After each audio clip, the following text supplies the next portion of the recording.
Welcome to Conscious Living Collective, transformative journey in consciousness with community of like-minded people from all over the world. That is you. My name is Tomek. I'm a scientist, teacher, and transformation coach. In this live session, we blend the latest in scientific research, the deep wisdom of mindfulness, and the art of fulfilled living.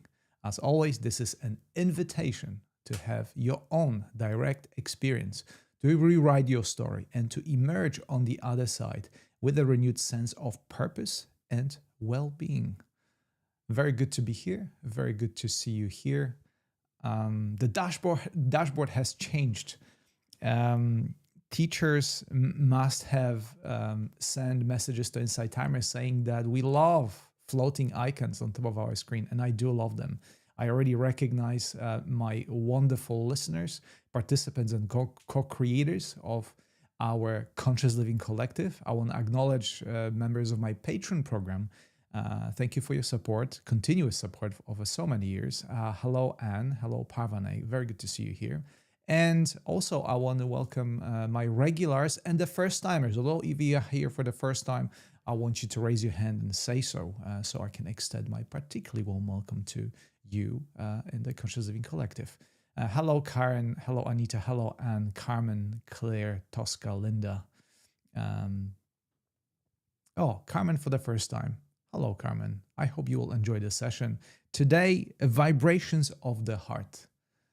Something that is close to my heart. Well, it is obviously because it's about heart. And the intention behind today's session is to explore the heart energetic field. I'll talk about it a bit. But most importantly, for you to have your direct experience of the heart's energetic field, its emotional intelligence, and how tuning into the heart can shift your entire state of being. This is, in a nutshell, my intention for this session of Conscious Living Collective, and for you to consider, but most importantly, for you to have your own direct experience. Another Anne, hello, Anne. Minecraft, hello, hi. Very good to see you here. So let me start by saying a very important thing that it's not really acknowledged fully, at least by science to my best understanding, but please correct me if I'm wrong. Always correct me if you see or think otherwise. The heart is not just a physical organ.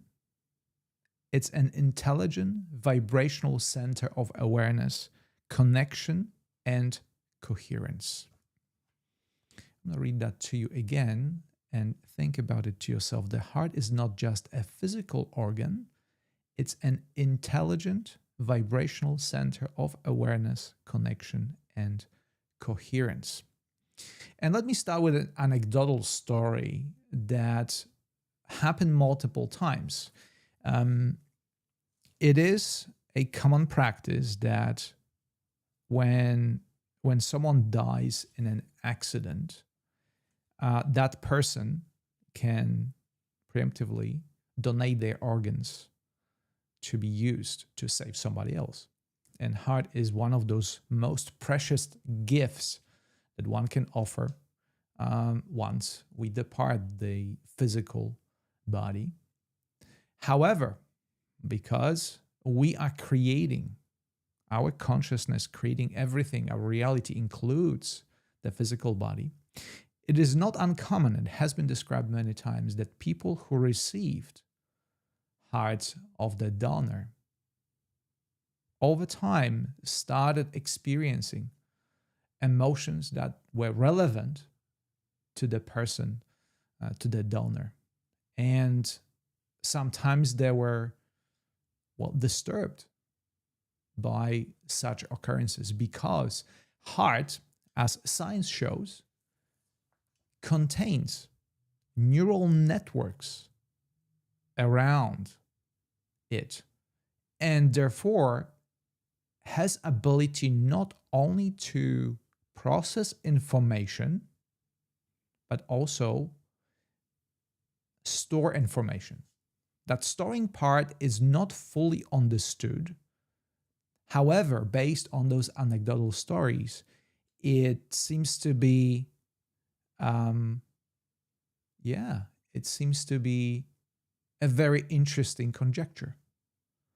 So we are looking today, I want to invite you to look at your heart, and I will give you a sense of it in a second, as an energetic organ. So that neural network that it's surrounded by the heart, it's called heart brain, can interact, or you with your awareness can interact with it, not in the same way as you interact with your brain. Because when we think and consider the neurons and the neural networks in your brain, we think about our ability to speak about it. Because brain contains speech center, and it allows you to translate things, thoughts, emotions, feelings into words. Versus if you look at the neural network around your heart, is not of the same type. They are still neurons. They serve similar function. But we talk about the heart sense that very often you feel, but it's not immediately translatable into words.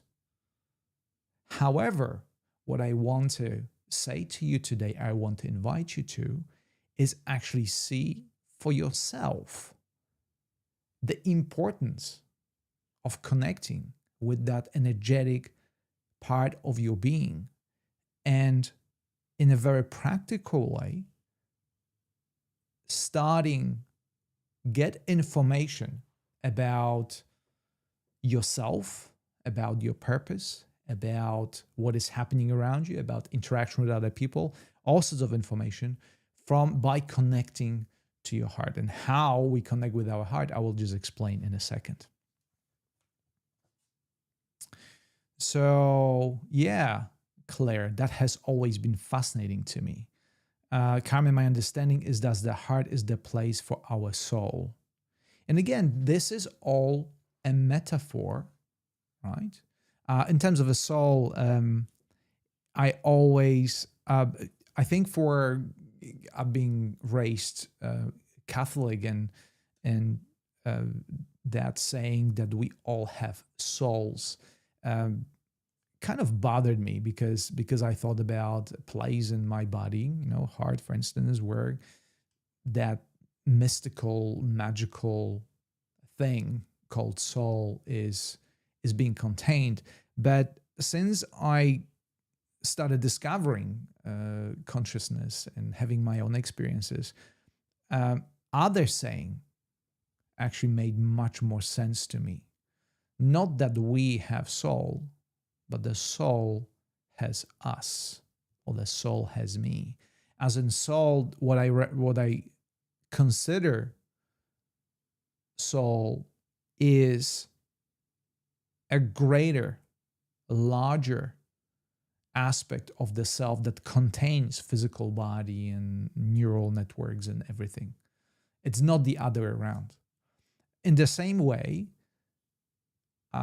scientists continuously try to show how consciousness is being produced by the brain. But until now, there's not a shred of evidence that actually consciousness is produced by the brain. It seems that consciousness includes, we form our brain based on the consciousness and awareness that we are. And brain, it's more or less, and the neural networks in your brain are more or less of a receiver of the information that come, again, from larger self, the soul, if you will. And this is a very interesting fact to consider. But right now, I want to ask you a question that is much more practical, as opposed to just the scientific explanation. For those of you who joined for the first time, Conscious Living Collective is very much practical, and I want to give you tools for your own personal exploration and to have your first-hand personal experience. So my question to you is, when do you feel most connected to your heart? And what does that state feel like in your body? Perhaps you can bring some situations from the past that you felt that you are connected with your heart without trying to understand what it really means. I'm asking about some experiences that could be described using these words. So, when do you feel most connected with your heart, and what does that state feel like in your body?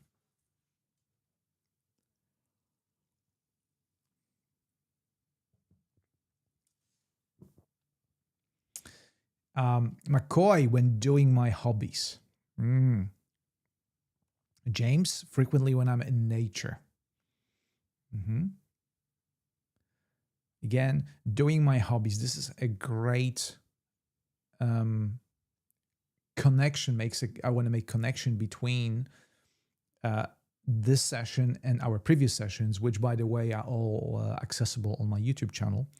When we were talking about frequency, about consciousness as a vibrational spectrum, and we connected that with manifestation. So when you're doing your hobbies, I consider hobby an activity that is very much aligned with who you are. Something that you enjoy doing. That's my personal definition of a hobby. And please correct me if I'm wrong. But certainly you cannot consider a hobby something that you dislike doing, if that makes sense. So and again, hobby, by the way, also implies that you don't necessarily make money on it. So it doesn't have the financial connection or an aspect. So it's disconnected or disidentified from the ego personality that we know all has needs, and those needs are not always aligned with who we are. Let's say, so hobby, aligned with our talents, what we like, and not necessarily has the financial aspect, which takes a load of it. And what I want to say is that alignment, again, as McCoy beautifully put it, that's where you feel connected with your heart. Because heart ultimately is an organ of inner alignment. I ask you a question about when do you feel most connected with your heart, when you're doing a hobby, when you feel aligned with yourself, whatever that means. Heart is an organ of inner alignment. Karen, when I am with my grandchildren, again, the human heartfelt connection. This has been known as one of our heart, and again, it's a colloquial expression, but I want you to consider the importance of it in this context. My heart is filled with love. As a scientist, I could take a microscope or a scanner and try looking at heart as a pump, trying to see what happens with the flow of blood through it. And most likely, I wouldn't find anything that would say that with my grandchildren, my heart is filled with love. From the physiological point of view, you might see maybe slightly increased heart rate, maybe rhythm is slightly different. But love? I think from the scientific point of view, that wouldn't make sense. But it makes complete and wonderful sense on the level of your being, right? So in Conscious Living Collective, I include the aspect of the science, but also aspect that goes beyond it, aspect of metaphysics. That is also important for you to consider, and aspect of metaphysics includes your direct experience. Does not discard it as it's not real. No, it is real, and most likely it's more real than whatever science tries to prove, because science ultimately is just a description of the phenomenological experience, isn't it? Science tries to describe what already there is. So we can talk about the neural networks, about your heart, and that intellectually start making sense when we have a heart sense, but it doesn't change the experience. You haven't started having heartfelt sense just because science discovered the neural network around your heart. You had it way before. Now we just have a better, science provides some more understanding why this happened. And by giving that understanding, that's why I like science, empowers you even more to tap into something that you already have been doing for a long time.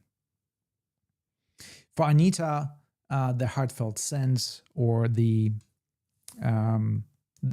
connection with the heart, happens when Anita explores creative freedom, cooking, making, creating a better interior space with objects, plants, etc., bringing a feeling of lightness and joy. So creating order, creating aesthetically pleasing environment. What is aesthetically pleasing environment? It's something that it's aligned with your sense of spacious spacious orientation, that's not the word. Again, it is state of elegance. And elegance is one of the words, again, I like to use to describe the state of alignment.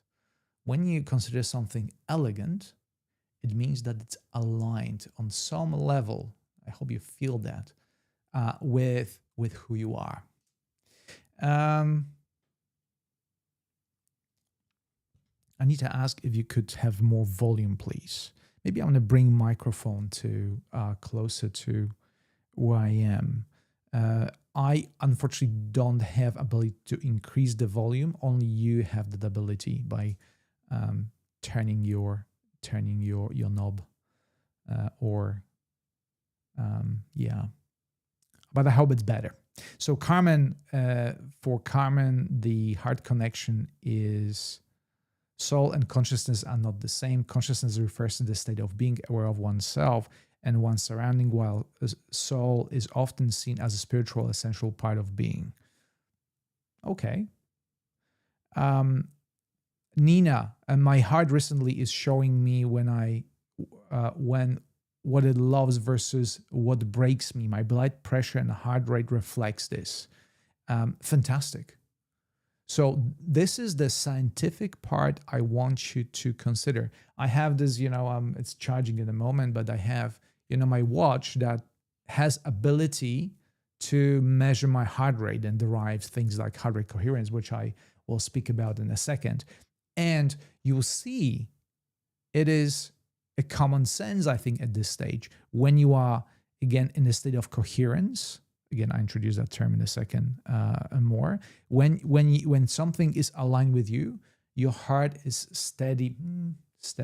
The heart rhythm is representative of that. And when something, as Nina described, breaks me, blood pressure rises and heart rate reflects this. Yeah. So actually, the opposite is true. When your heart starts pumping stronger or faster, that increases your blood pressure. To be more precise, again, as a scientist, we want to include that precision in how we express ourselves, so we have a full understanding what is happening. But you're absolutely right. Ultimately, you can, by measuring your heart rate, you can see how you feel. So this is just, and this is a very important point to make. This is an affirmation or confirmation of what you already know on the level of your being, how you feel. I think it would be when you only know how you feel when you check your heart rate, right? That's the only indication of how you feel. I do not believe that's accurate. But if you go into the meditation state and you measure your heart rate and heart rate coherence and you say, oh, it's there, you know you're on the right path. And then, so So it's very commonly used, the heart rate monitors are used as a biofeedback device. And what is biofeedback? It's a feedback on already what you're already experiencing. And that feedback that you're receiving affirms and help you to move stronger towards what you desire. And I want to make the connection between heart coherence. What is coherence? Heart-brain coherence is the state where the heart's rhythm communicates smoothly with the nervous system and the brain. Okay, so there's an alignment between the nervous system or neural networks of the brain and neural networks of the heart. The communication goes smoothly, and you can experience that and you can measure that using the heart rate monitor as a heart rate coherence. Okay, and that heart rate coherence, by the way, is derived from your heart rhythm. So it's commonly known, or maybe it's a misunderstood, that heart rate goes like that: beep, beep, beep, beep. And the intervals between the heartbeats are the same, right? Beep, beep, around 60 beats per minute, right? 1 beat per second. But the truth is that actually the distance between the heartbeats are actually not the same. They are different. And by measuring that difference, you can actually calculate the state of your nervous system, the heart rate coherence. And that's why it's so important. And heart rate coherence is a form of a feedback that gives you basically affirmation and confirmation of what is happening within your nervous system. But what I will invite you today to do is not put some sophisticated software or hardware on you and measure your heart rate and derive heart rate coherence, but sense for yourself. Because ultimately, your body, as you are, it's way more sophisticated and complex than any technological device that you can use to measure those other metrics. So I will ask you to tune in to the most sophisticated scientific instrument there is on this planet, which is your body, and see for yourself how it feels. And like with every instrument, as a scientist, when I go to the lab, there are many different scientific instruments, and each of them has a purpose. And I had to learn and spend many, many hours studying those instruments, reading manuals, learning how to use them in order to use them properly. With your body and with your heart, there's no difference. Even though we take it for granted because we're part of who we are, we here, particularly today, will be learning how to use them better to our advantage. Okay? And this is very important. Just because you have something, it does not necessarily mean that you know how to use it. Okay? Lucky for us, we have autonomous nervous system. Autonomous nervous system means that it happens without our conscious awareness, that performs so many different functions in our body without us consciously controlling it. Ask yourself, do you control your digestion? Do you control your circulation? Do you control your nervous system? Do you control many different processes that are happening in your body right now? The muscle tone and so on and so forth? No. There is an innate intelligence that the software that we came with, that even autonomously controls these actions. Okay, and this is a wonderful thing. You don't have to worry about it. I made the point, by the way, reference to my 6 Pillars of Conscious Living. I made a point in this course about if you had to be a manager of a single cell within your body for just 1 minute, you most likely would go crazy, because you would not be able, with your conscious awareness, to manipulate and manage all these myriads of processes that are happening within your cell, right? Let alone on the level of the organ, and even more on the level of the body. Okay?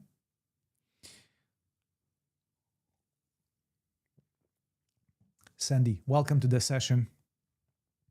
I'm very happy to see you here, and no worries to be late. Heart rate, McCoy says heart rate and noticing your breathing helps too, which we will do in a second in a very specific way. Hello, Sophie. Natalie just arriving. Okay. So heart rate coherence, it's the smooth communication between the neural networks of your heart and your brain. And now I want to ask you a question. Let's make it more practical. Think to yourself, what emotions most often pulls you out of coherence and what helps you return to the balance? I think Nina already mentioned it partially. Okay, my heart is showing me what it loves versus what breaks me.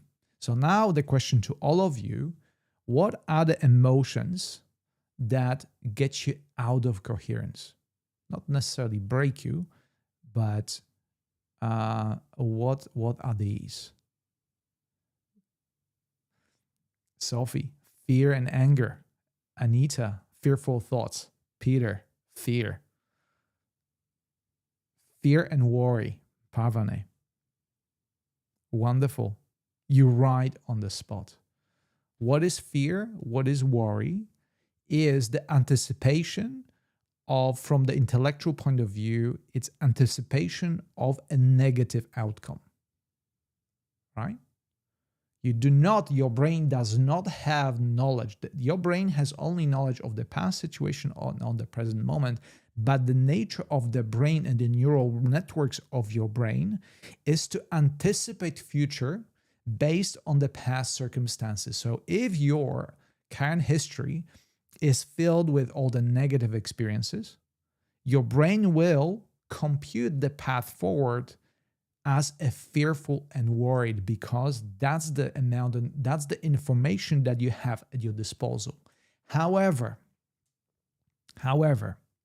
and fear, anxiety, worry for sure, fear, we agree to that. However, what I will ask you to is to tap into today into neural networks around your heart that again does not have the intellectual capacity of the brain to process and project, but gives you a present state information and actually is not bound by the negativity bias that we spoke about so many times, that tells us that everything is bad. You have to be worried all the time, that we have to prepare for the worst. Okay? So that's why connecting with your heart gives us such a valuable perspective on what we are, on the level that is beyond the level of our mind, beyond worry, beyond fear, beyond shame, beyond all the things that are based on the anticipation on the future that is not here. Okay? There we go. Also, if you are stuck in childhood, helpless, bad circumstances. So let me ask you, Sophie, right now, who is stuck in those circumstances? In this very moment, I think about myself. I admitted it openly. I have daddy issues. My upbringing was suboptimal, to say the best, and I had to deal with these in a very practical way. But I'm asking myself in this very moment, as I'm sitting all these years later, how does it feel in the now? And I'm connecting with my heart by taking a deep breath. And I'm asking an intellectual question. Is my state of being right now determined by all the past situations? Or do I have a choice? All my current circumstances are different from what they were in the past?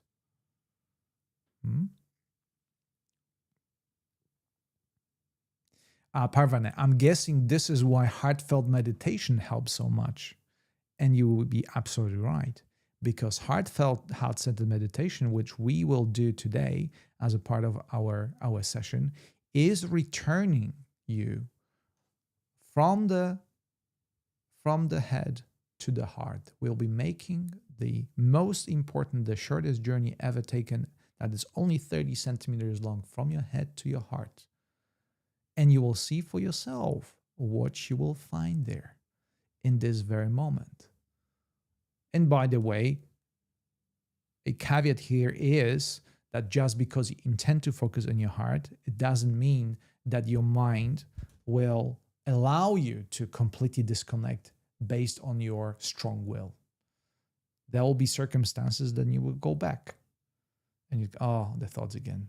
And then you recognize it and come back, because we're using breath to anchor us in this experience. Peter, triggers bring up fear from my subconscious mind, and my ego creates loops of those past experience and thoughts.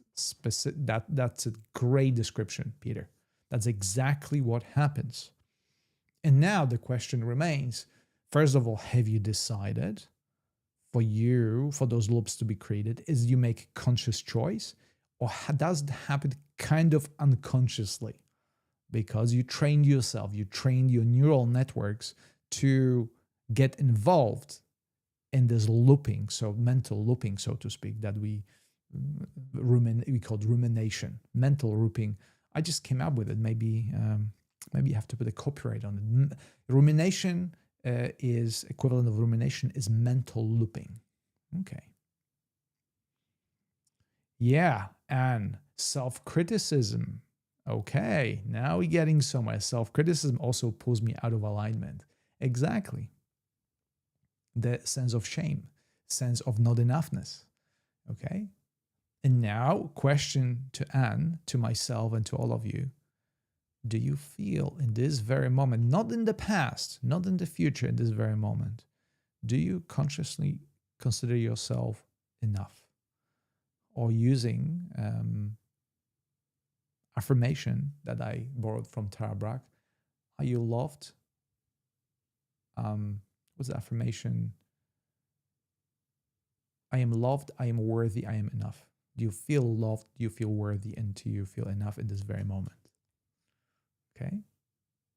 I'm not asking if that was the case in the past, but in this very moment. Right? And see what happens in your heart when you say that. I am loved, I am worthy, I am enough.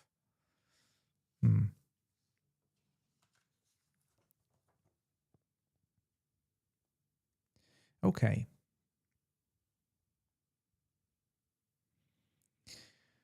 So I think we are ready to meditate. What do you say? Do you think it's time to put all this conversation into action? Or do you have any other questions or comments before we start?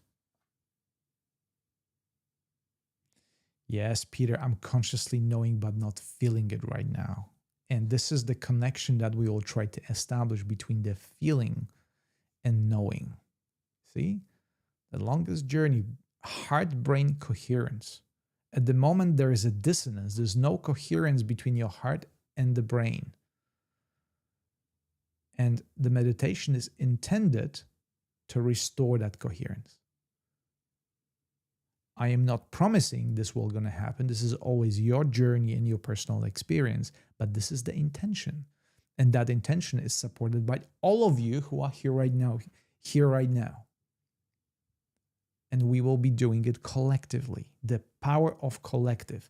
Heart Math Institute, that many of you are most likely familiar with, created a study that showed, they still have a global study called Global Coherence, that indicates that if you practice heart-centered breathing, which we will do in a second, in a group, not only your heart rate coherence increases, but also if there's a participant not doing the practice, his heart rate coherence will improve as well by doing nothing, simply based on the principle of resonance.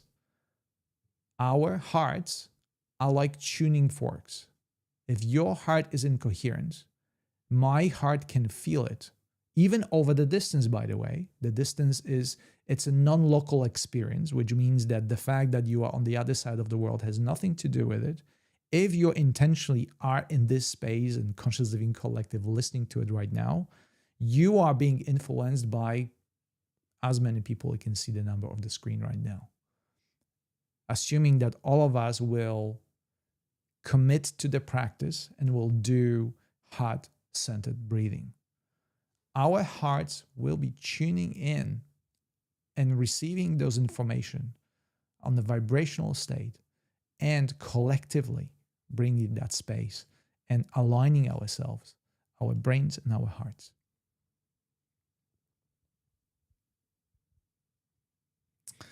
Okay. We will be listening to, and again, that almost is pun intended, to Space of Love by Pablo Arellano. Space of Love, though I understand in the context of our conversation, is your heart. So let's consider the space of love and its guidance in our meditation right now.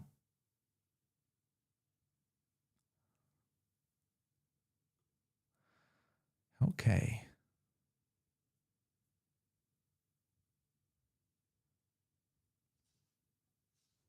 So let me just bring the music up. Let me switch to the meditation screen. Oh, I just disappeared. And here I am again.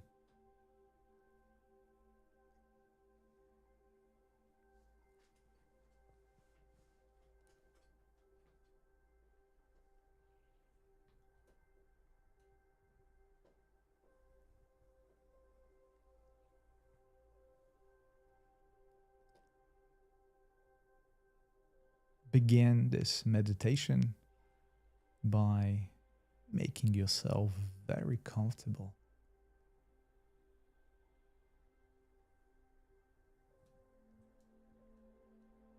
Recognize that in this very moment, you are loved, you are worthy, and you are enough, regardless whether this was true in the past or will be in the future.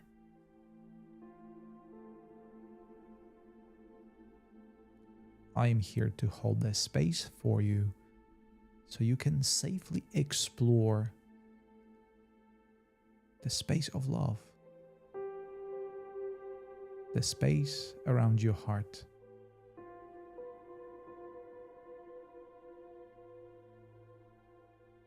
Rest your feet on the floor,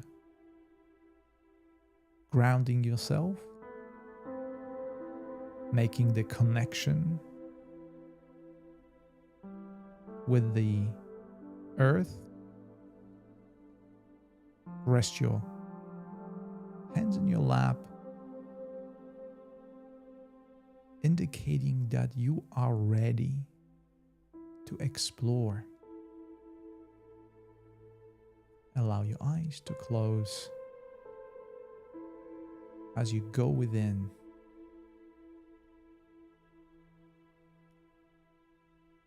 And recognize how you feel right now.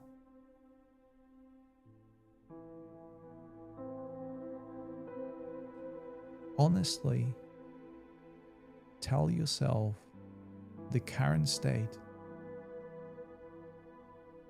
and understand this is just a beginning for this journey. And all the experiences are temporary.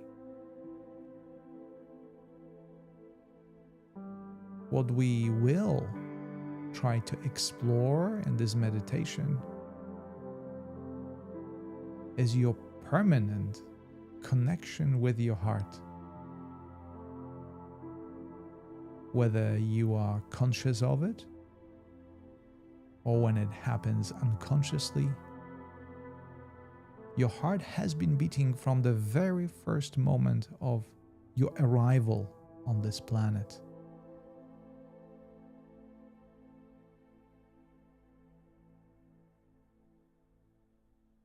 Few weeks into the conception, the heart starts beating and never stops until you are ready to depart.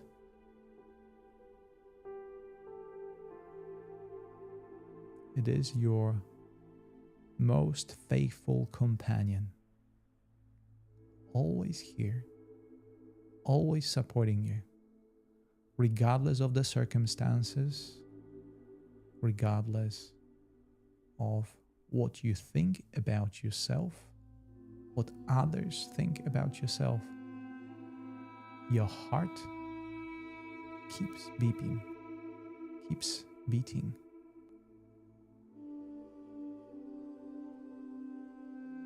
So right now, I want to invite you to connect with your breath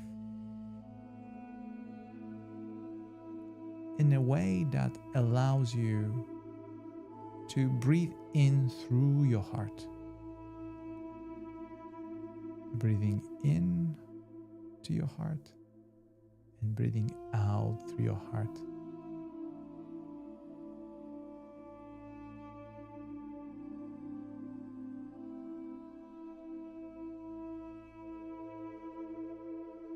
Take a moment to establish this connection. I suggest to breathe in and out through your nose and direct the flow of your breath through the center of your chest. We call it heart-centered breathing.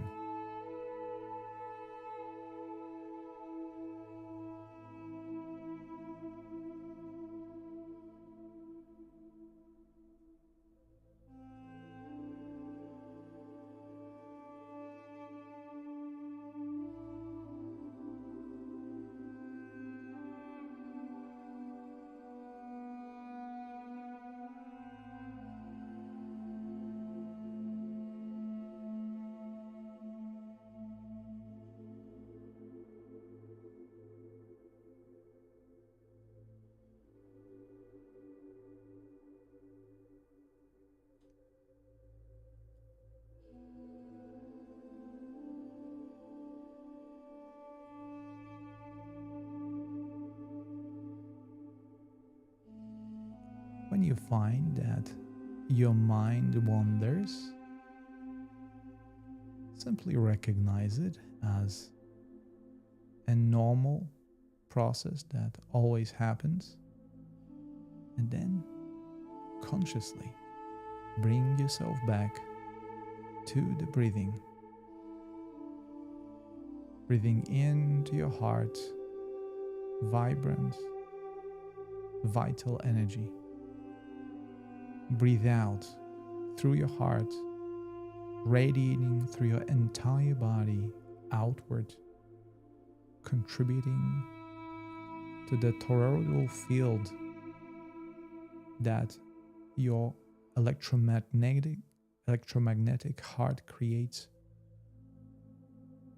around you at every moment, even if you are not aware of it.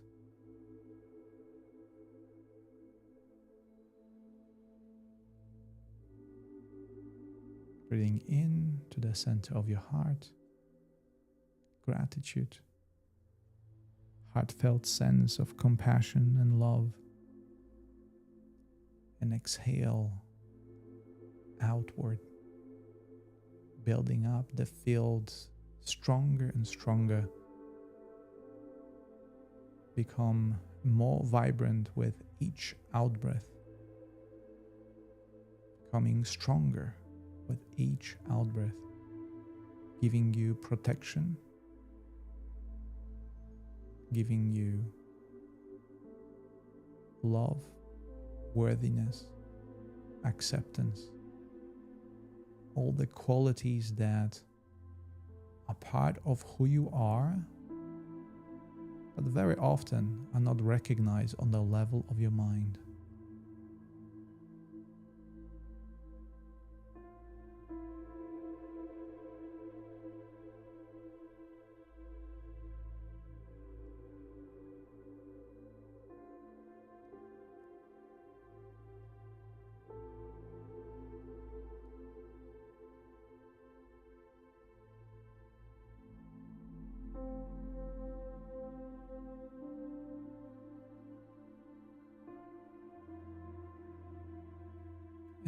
to enhance this connection, I want to invite you to add an extra level to that heart-centered breathing.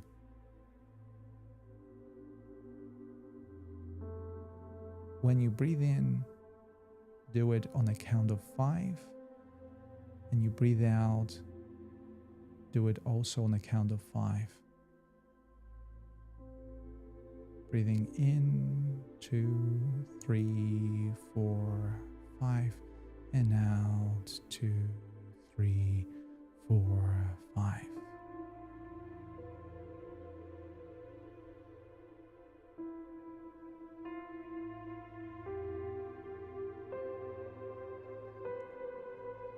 And I will let you to practice on your own as I stand by your side, holding the space, and I will bring you back when the time is up.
And now it is time to return. In the same way, as you consciously move your awareness of your breath through the center of your heart, now shift it to your physical senses that describe the reality around us. Start with your vision, recognizing dark and brighter spots in front of your field.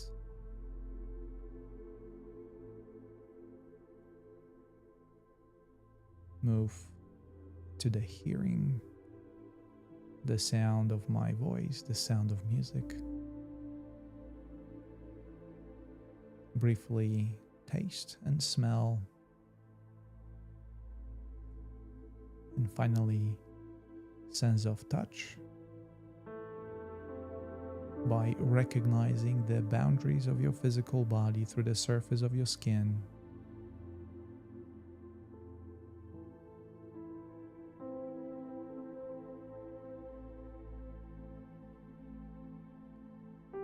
Feeling your feet on the floor, your hands in your lap.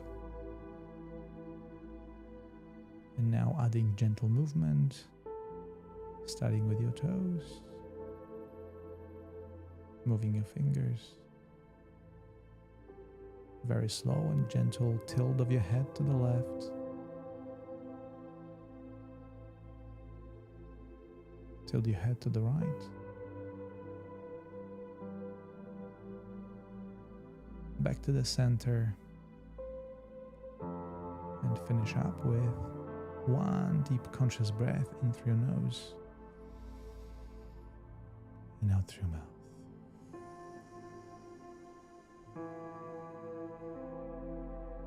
And when ready, in your own time, open your eyes and welcome back.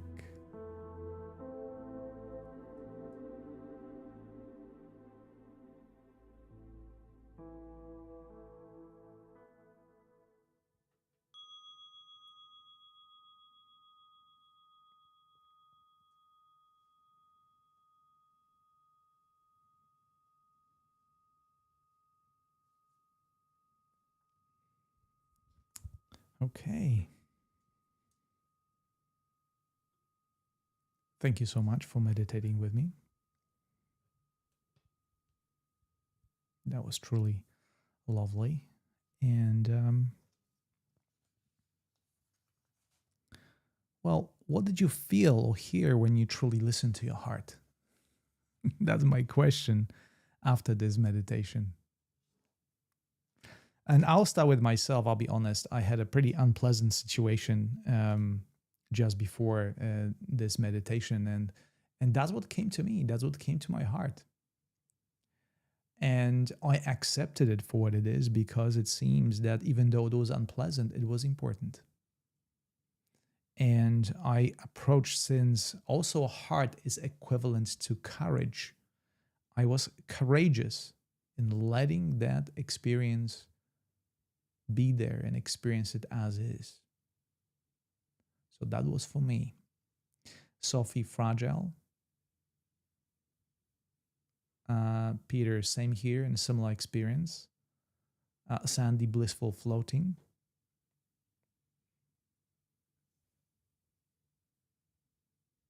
And by the way, thank you, Parvana and Peter. Thank you so much for your very kind and generous donation. That's very nice of you. All your donations support my work in a significant way. I'll be very honest with you. However, the most important part of it is your presence and the fact that you're using my knowledge, my resources that I create for Insight Timer for your discretion. This is the best way of supporting me. Thank you so much. And relief from worry and fear. How wonderful. How wonderful. I'm glad to hear that it works. As a scientist, I like things when I talk about it. When I talk about something, I like to put it into practice and confront the words with the action. So you see, if heart being the organ of the inner alignment, giving you access to emotions that are outside of fear and worry, that are very much mental, very much the brain kind of level emotions. This is very good to hear. And this is always at your disposal, by the way. Always has been, as I try to prove in my meditation. Your heart has been beating since I didn't want to, I don't remember. Maybe you can help me with this. From which week after conception there's a first heartbeat? Is it like 2 weeks? It's very, very early that you actually develop heart and heart start beating within you and never stops. And softness, Chelsea, very early, yes. Sandy, 3 weeks. Okay, thank you. Yeah, there you go, very early. Parvana, I felt very still and grounded, and you guided this so beautifully. I thank you so much.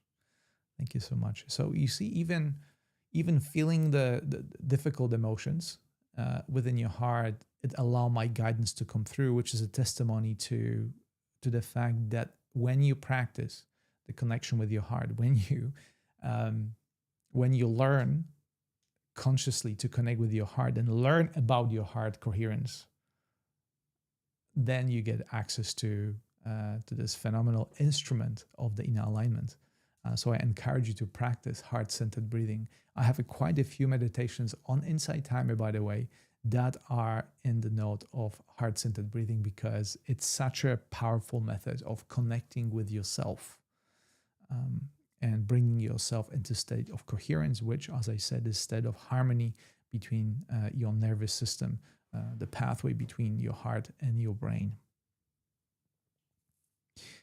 So we're coming to an hour. So I want to thank you so much for another wonderful, wonderful session. Thank you so much for your presence. I really, really appreciate your work, your presence being here, but also what you take it.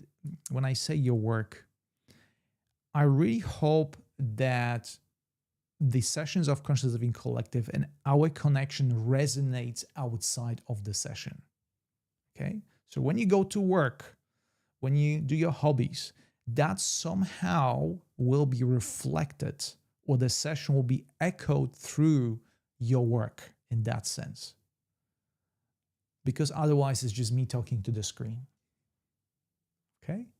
So this is my hope and this is my intention to leaving you for the days and hours and days to come, that you will remember what you experienced today and build on it in a very practical and significant way that makes difference to you. Okay? This is my intention. And for now, I want to leave you with Pablo Arellano and his Space of Love. Thank you so much for being with me here today. Can you hear it? It's not coming through. Maybe I have to restart the connection very quickly. Oh, now it's coming through. So yeah, Pablo Arellano, Space of Love. I wish you a pleasant evening, wonderful night wherever you are. And I look forward to seeing you next time. Another session of Conscious Living Collective. Until then.